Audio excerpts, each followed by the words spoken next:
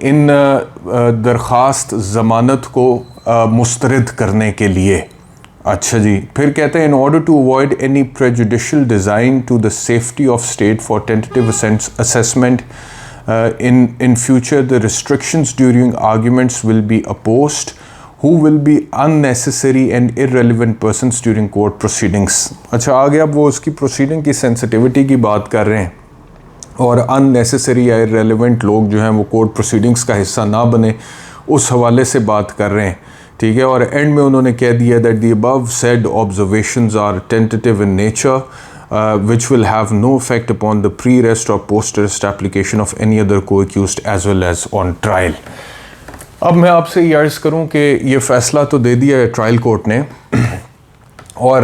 یہ جس طرح کا فیصلہ جو باتیں انہوں نے کی ہیں کہ جی ایک تو وہ ایف آئی آر کے اندر نامزد ہیں، دوسرا یہ کہ ان کے اسپیسیفک رولز ہیں، تیسرا یہ کہ سفیشینٹ انکریمنیٹنگ مٹیریل، مواد، شواہد، ثبوت کوئی موجود ہیں، ریکارڈ اس طرف اشارہ کرتا ہے کہ ملزمان جو ہیں ان کے حوالے سے مناسب بنیادیں موجود ہیں کہ انہوں نے سیکشن 5 اور سیکشن 9 کے جرم کا ارتکاب کیے. جتنی بھی باتیں لکھی ہیں نا ٹرائل کورٹ نے اس فیصلے کے اندر،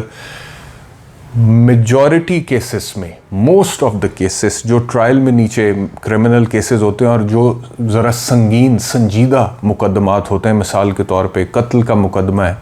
یا دیگر ایسے مقدمات جس میں ناقابل ضمانت جو جرم ہوتے ہیں، ناقابل ضمانت جرم کے ارتکاب کا الزام ہوتا ہے، جیسا کہ یہاں پہ بھی انہوں نے لکھ دیا کہ نان بیلیبل اوفینس جو ہے اس کے حوالے سے وہ پروویژن لگی ہوئی ہے ایف آئی آر کے اندر. تو اس میں آپ کو ایک وکیل کی حیثیت سے اپنے تجربے کی بنیاد پر یہ بتا رہا ہوں کہ most of the cases, majority of the cases, ایک بہت بڑی اکثریت ان کیسز کی جو ہوتی ہے اس میں ٹرائل کورٹ، کیونکہ کورٹ آف فرسٹ انسٹنس ہوتا ہے، وہ بعد از گرفتاری ضمانت پوسٹ اریسٹ بیل کا وزن نہیں اٹھاتا زیادہ تر کیسز میں، اور ایسا ہی آرڈر آتا ہے. یہ بالکل وہ میں آپ کو بتا رہا ہوں کہ جو ایک typical classic order trial court کا نیچے ہوتا ہے نا پوسٹ اریسٹ بیل کو ڈسمس کرتے ہوئے، یہ وہ والا آرڈر ہے. سیدھی جی ایف آئی آر میں نامزد ہے، اسپیسیفک رول ہے، ریزنیبل گراؤنڈز موجود ہیں، ریکارڈ ریفلیکٹ کرتا ہے کہ ایویڈنس بھی ہے جو کہ پرائما فیشائی کنیکٹ کرتا ہے کہ اس کو. اب اس میں جو فردر انکوائری والی بات ہے نا جی، پوسٹ اریسٹ بیل کا جو ٹیسٹ ہوتا ہے وہ یہ ہوتا ہے کہ کیا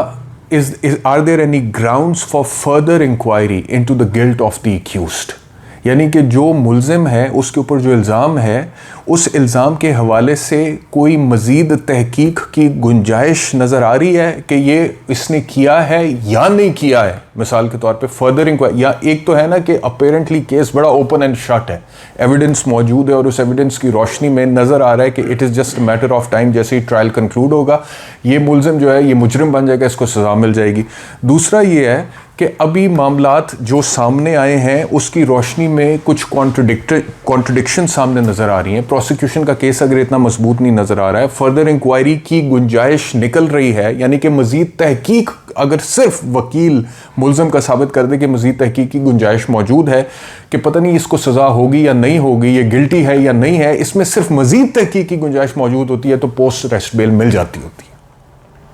لیکن نارملی جو بڑے کرمنل کیسز ہوتے ہیں جس میں نان بیلیبل اوفینسز کا اندراج ہو جاتا ہے، اس میں ٹرائل کورٹ میجورٹی کیسز میں بیل نہیں دیتا، اور جب ریجیکٹ کرتا ہے یا ڈسمس کرتا ہے، مسترد کرتا ہے، تو وہ سیم اسی طرح کو آرڈر لکھ کے کرتا ہے جس طرح سے جج ابو الحسنات نے لکھ کے دے دیا ہے. اور میری نظر میں یہ کوئی اتنا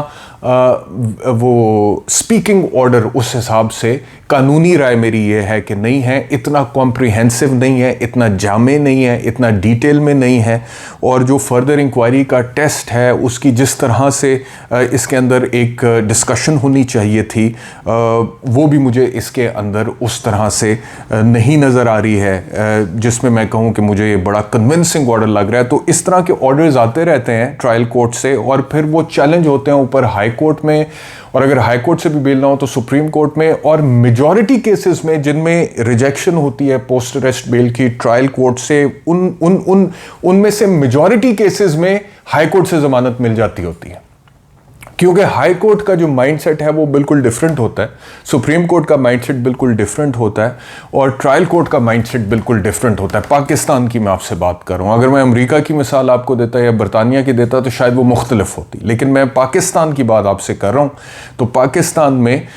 میجورٹی آف دی آرڈرز اور verdicts passed by the trial court are overturned by the appellate forums, most of the cases. تو اس وجہ سے میں سمجھتا ہوں کہ اگر ٹرائل کورٹ سے یہ ریلیف نہیں ملا ہے عمران خان صاحب کو یا شاہ محمود قریشی صاحب کو, تو اس کا مطلب یہ نہیں ہے کہ ان کے ضمانت کے کیس میں جان نہیں ہے یا اس کے اندر سبسٹنس نہیں ہے. اس کا مطلب یہ ہے کہ ٹرائل کورٹ نے بالکل رن آف دا مل قسم کا, ایک یوزول قسم کا, بالکل جیسے کہ normally most of the cases میں وہ ایک آرڈر کر دیتے ہیں, ویسا فیصلہ کیا. اور اس کو ایک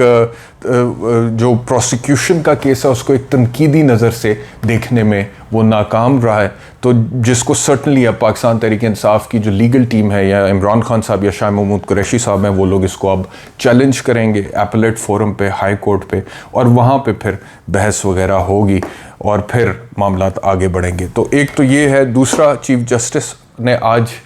بندیال صاحب کا میں آپ سے ذکر کر رہا تھا کہ بندیال صاحب کی قسمت کچھ ایسی ہے کہ ایک طرف تو پی ڈی ایم کی 13 جماعتوں جتنا ان کو کنٹروورشل متنازع کر سکتی تھیں انہوں نے کیا ہے, دوسری طرف پاکستان تحریک انصاف والے جو ہیں وہ بھی بندیال صاحب سے اب اتنے خوش نہیں ہیں. وہ اس لیے خوش نہیں ہیں کیونکہ ان کو لگتا ہے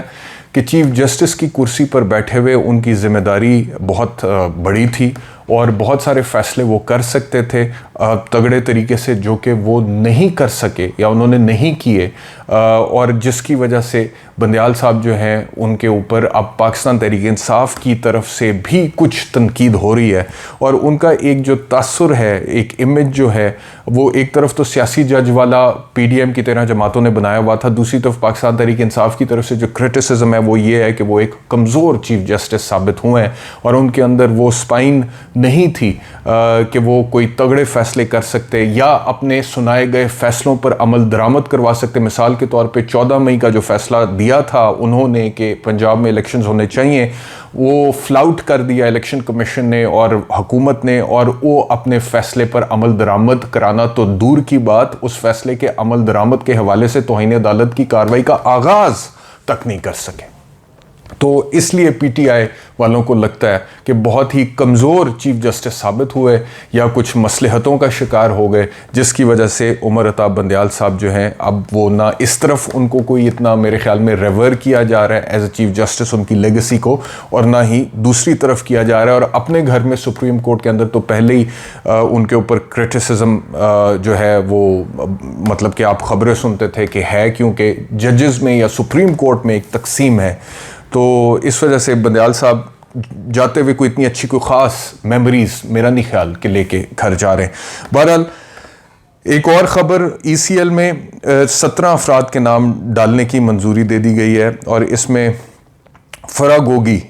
کا نام بھی شامل ہے. فرا گوگی ایک مشہور کیریکٹر آپ جانتے ہیں, ان کا نام بہت عثمان بزدار کے نام سے اور بش بی سے کے نام کے ساتھ جوڑا جاتا رہا ہے. جو پس منظر ہے وہ آپ سب کو پتہ ہے, تو وہ ان کا فرا گوگی کا نام جو ہے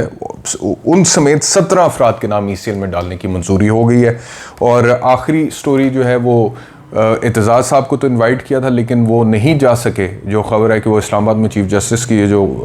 آخری خطاب تھا, فیئرویل تھا, وہ ادھر مصروف تھے. لیکن کھوسا صاحب کو شو کاز نوٹس دے دیا اور کھوسا صاحب سے کہا ہے کہ عمران خان کا دفاع کرنے پر آپ یہ شو کاز کا جواب دیں. تو ابھی ان کی رکنیت معطل نہیں ہوئی ہے, اب لطیف کھوسا اس شو کاز کا جواب دیں گے. اور پاکستان پیپلز پارٹی نے آج سینٹرل ایگزیکٹو کمیٹی کی میٹنگ بھی کی ہے اور الیکشنز کے حوالے سے پھر ڈیمانڈ کیا کہ 90 دن میں انتخابات ہونے چاہیے. آج کے ویلاگ میں اتنا ہی, اپنا خیال رکھیے, اللہ حافظ.